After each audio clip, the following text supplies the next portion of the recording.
Let's start today's topic. In the previous week, we talked about the modeling the random numbers and noises. And we said that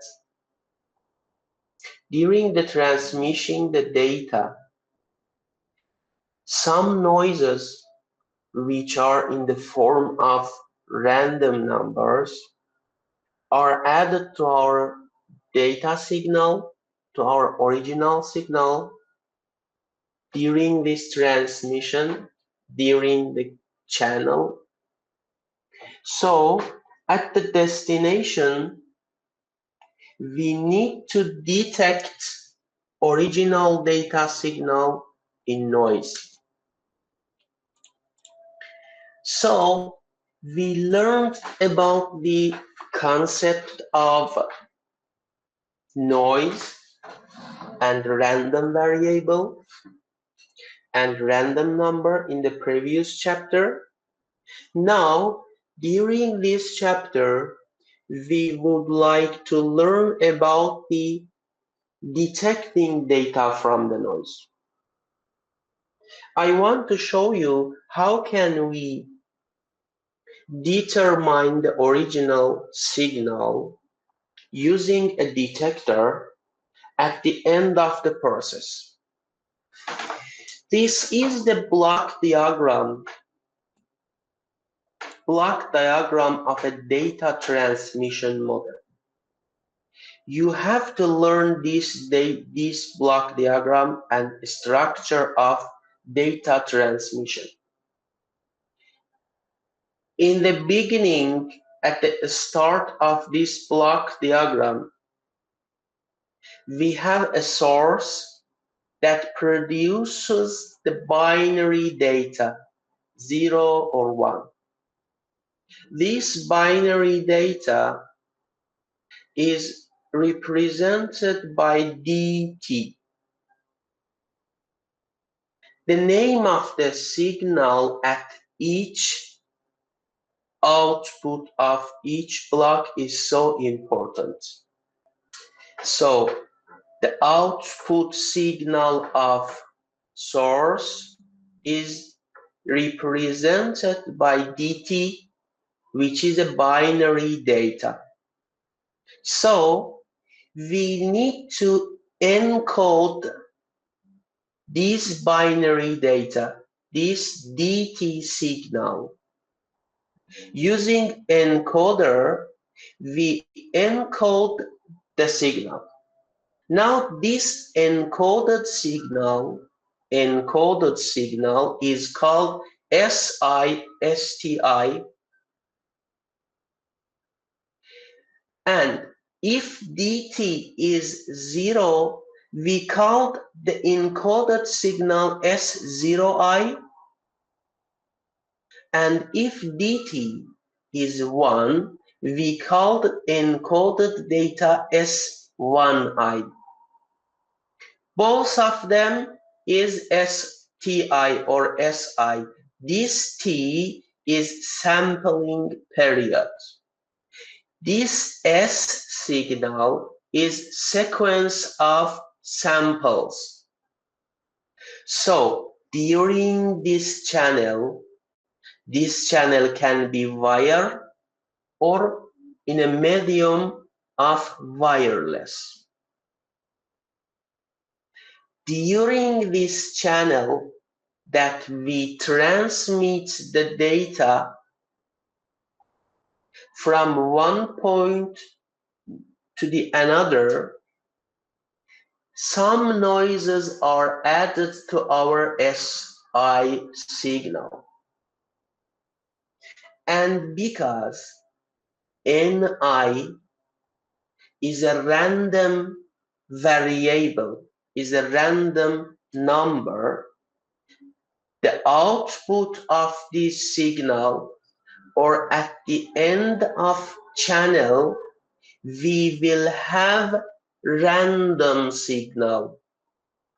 At this random signal, which is represented by Xi, we have our original signal and also noise. This random signal is given to the processor. Some process is done and the V output we can get the V output at the end of processor. This V is also a random. This V is also a random. Why? Because my input, which is Xi, is random. Now, after processing the data and getting the V values of V as output of processor, I need to detect the noise from the data signal. I need to extract noise from original signal. Using detector, according to the value of V, I can detect the original data and call it DR. DR is received signal, received data. For this reason, we is called or is represented by DR, received data. This is transmitted data. This is received data. So when I receive the data, I can give it to the destination, to the point A, to the point B. Suppose that here is point A, here is point B. Using this process, the data will be transmitted from one point to the another point. Now here, I define all of these, actually each blocks that I talked about that here. Source, encoder, channel, processor, detector, destination.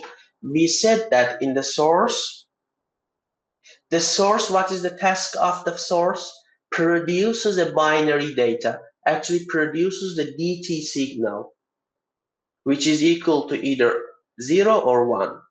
And encoder encodes the data bit values and represented by ST.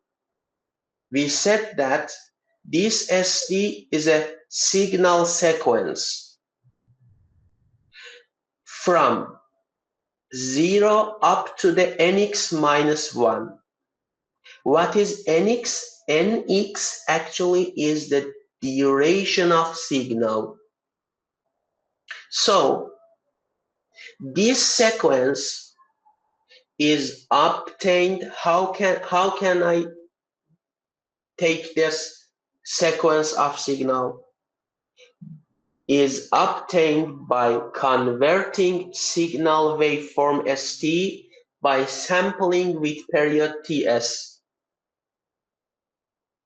We learned it 2 chapters before.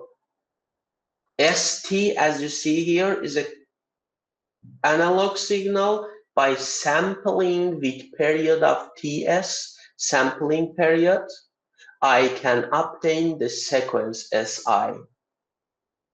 So what is the meaning of S0? S0 corresponds to the ST at time t is equal to 0. And this ST extends over 0 up to the NX TS. If my DT is 1, the encoder assigns signal with S1I. Or if DT is 0, the encoder assigns S0I. Actually, encoder want to assign that if my data is 1, I detect as S1, EI, and this I changed from 0 up to the nx minus 1, and DTF is 0, S0I. So now when during the channel we transport the transmitted signal, which signal is transmitted?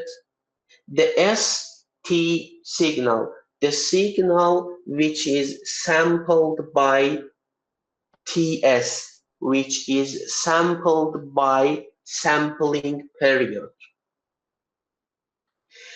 So we can call it STI, this one. Look at here, this one. I'm talking about this signal.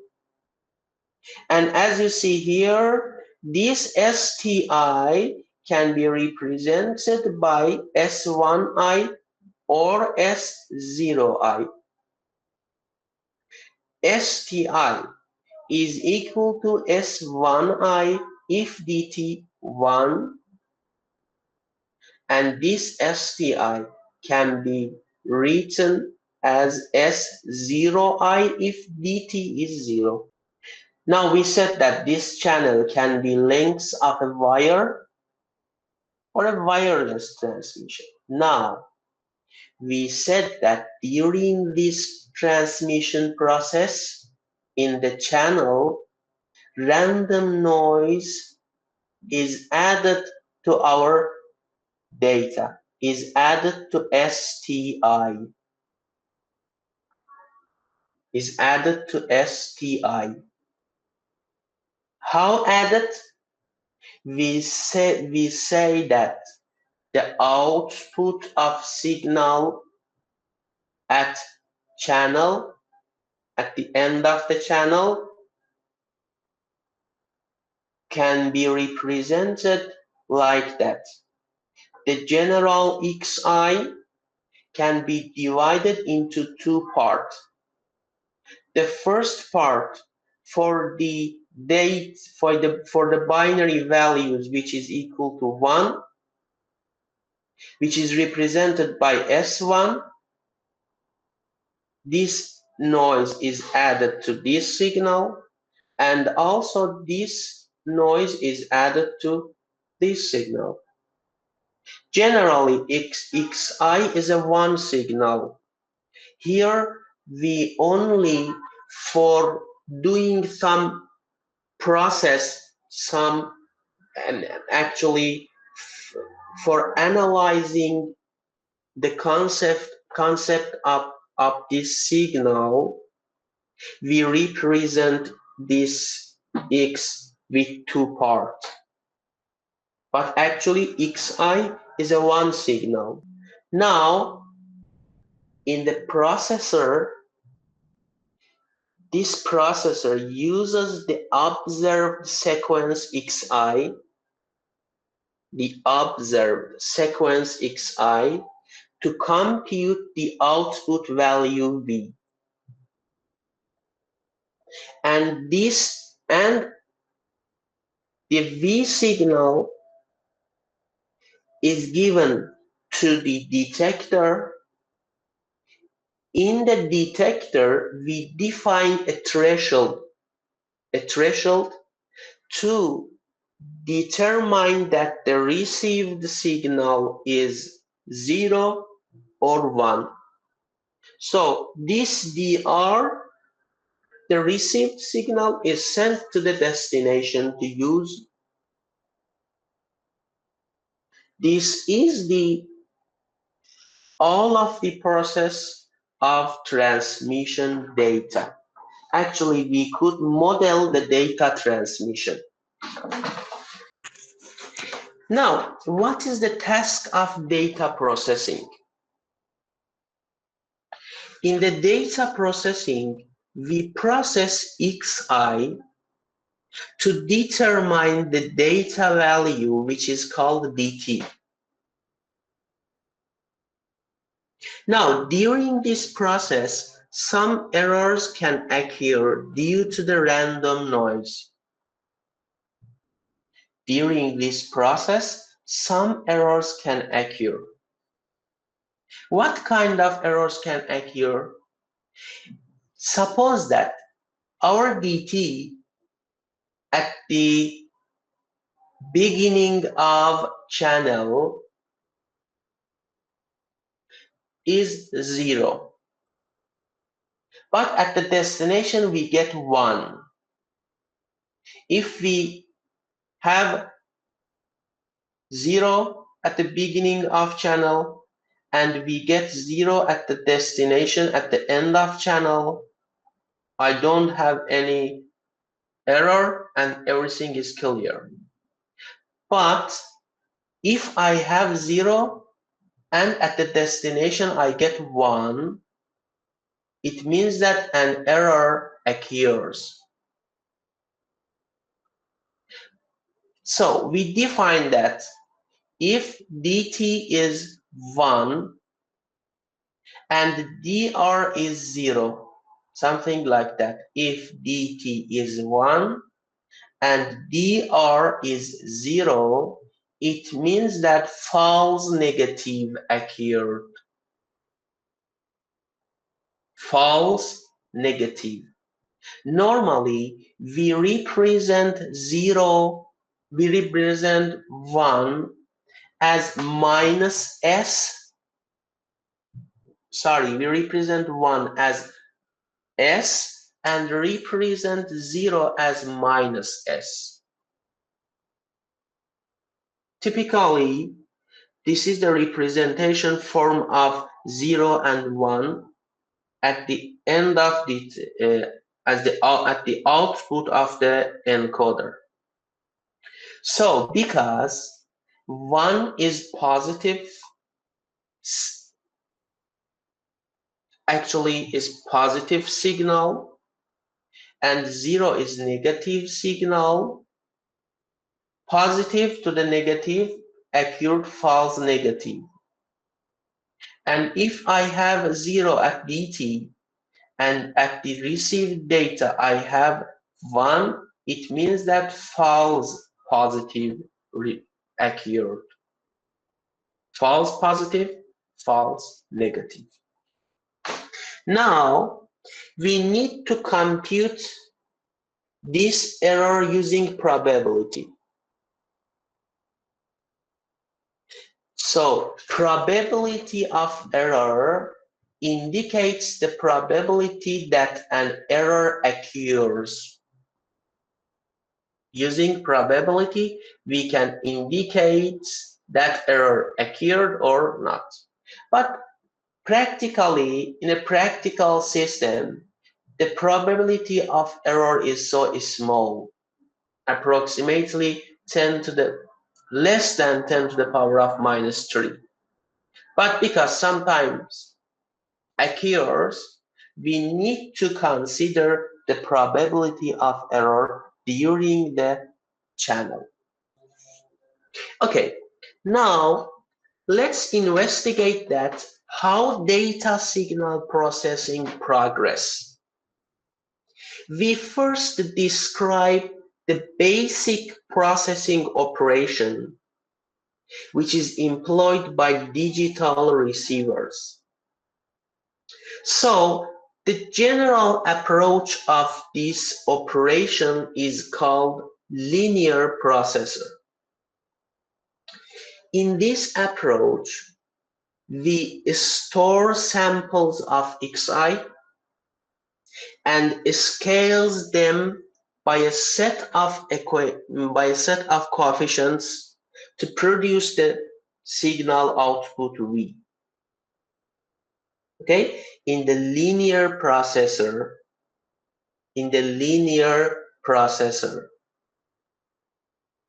we store samples of xi. I added all of these samples with together to produce the output V.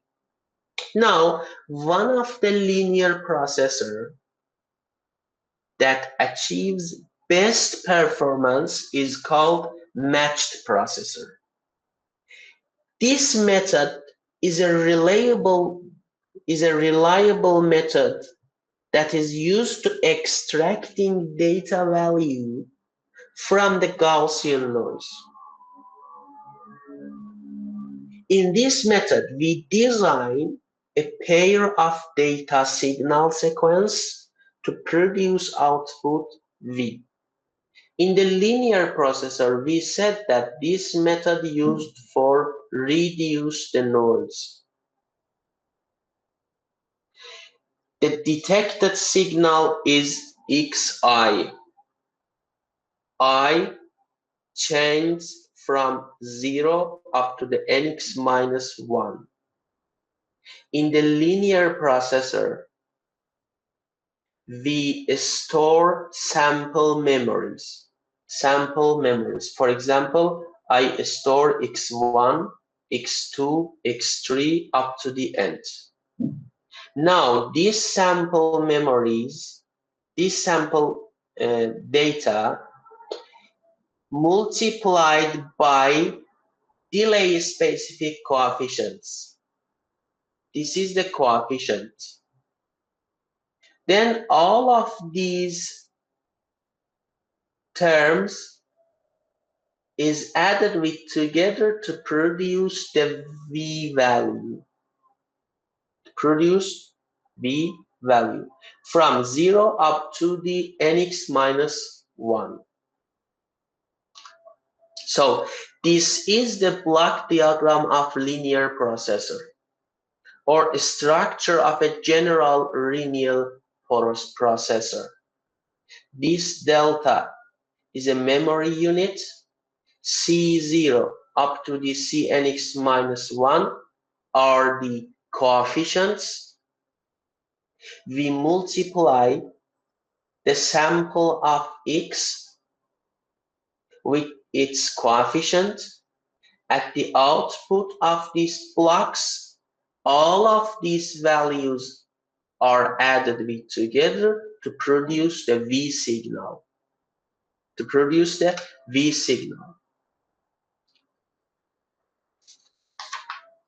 So we said that the linear processor, actually in the linear processor, we apply weights as a coefficient to the input values of Xi. So if we assign a larger coefficient to the larger magnitude signal, we could motivate the linear processor. So this method, the motivated form of linear processor, is called matched processor. So in the matched processor, we also suppose that Ci, the weights or the coefficients, suppose that is equal to Si.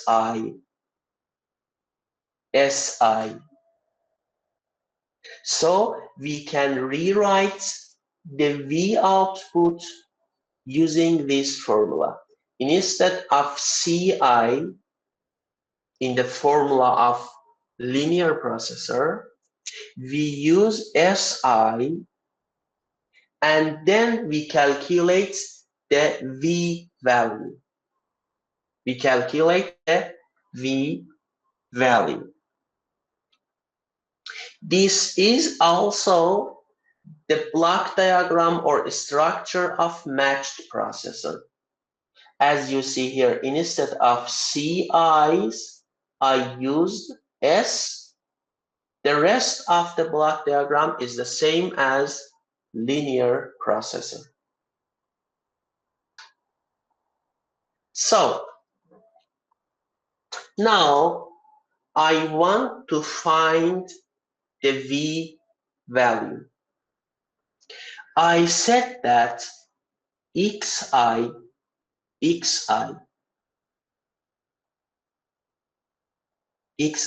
is represented like that. Si, what was the Si? S signal plus Ni, we said that we can show, we can illustrate, we can represent xi like that. S0i plus ni, and also S1i plus ni. I want to calculate the value of V. We defined in the matched processor Si, Xi. Now, first of all, I suppose that in the noiseless case, Xi will be equal to Si. Xi will be equal to Si. So if I calculate the V, it means that I will have Nx minus 1, Si, Xi is Si times Si. Instead of Xi, I substitute Xi. So this is I is equal to 0 up to Nx minus 1 Si square. Si square. Now this phrase, this term is called energy of signal and is represented by E of S. What does it mean? It means that if I don't have noise, the value of V, the output of, in the output of processor, V is output of my processor.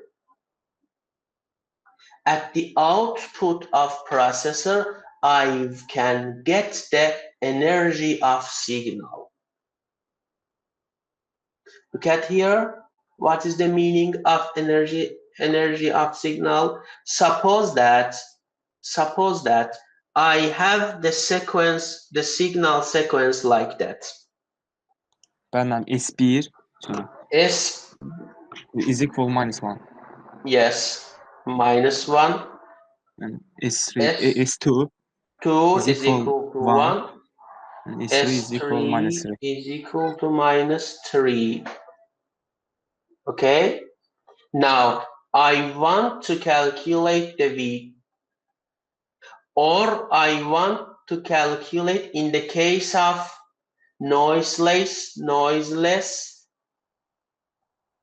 okay? If I don't have noise, it means that the output of processor is equal to energy of signal is summation of I, in this example, 0 up to the 3 Si square. Now, how can I calculate this one? Now, if I calculate this one, 4 plus 1 plus 1 plus 9, which is equal to 15, it means that the energy of this signal is equal to 15. Sequence of signal is this, is like that. S0, this is S0, the value of S0 actually S0 is the value of this sample. Okay, what happens if I add noise to the signal S, to the sequence of signal? Typically, we said that the noise is represented by Gaussian random process. We suppose that the form of curve of noise is the form of bell-shaped curve with the mean value of 0 and a standard deviation sigma n. As you see here, we can suppose that more than 95% of noise can fall between minus 1.96 sigma n up to the 1.96 sigma n, or approximately between minus 2 sigma n from here up to here, 2 sigma n. Up to here, 2 sigma n. Now, before investigating the effect of noise into the signal, we need to define a parameter. This parameter is called signal-to-noise ratio. What is the meaning of signal-to-noise ratio? We say that this parameter describes the quality of received signal and probability of detecting the correct data value. The definition of or the formula of SNR obtained like that. We define SNR, which is equal to energy of signal divided by variance of noise. Energy of signal divided by variance of noise. Sometimes in electrical and electronics engineering, we like to represent signal-to-noise ratio, or SNR, with the logarithm form and define it with this decibel. In the logarithm form, we calculate 10 log of this ratio, energy to the actually variance. As an example, I suppose that energy is 100, energy of a signal, and the standard deviation of noise, Gaussian noise, is 2. For calculating the SNR, I can say that 100 divided by variance, and I know that a square of a standard deviation is variance. 100 divided by 4, which is equal to 25. If I represent this value with decibel, I can calculate 10 log 10 of 25, which is equal to 14 decibel. 14 decibel.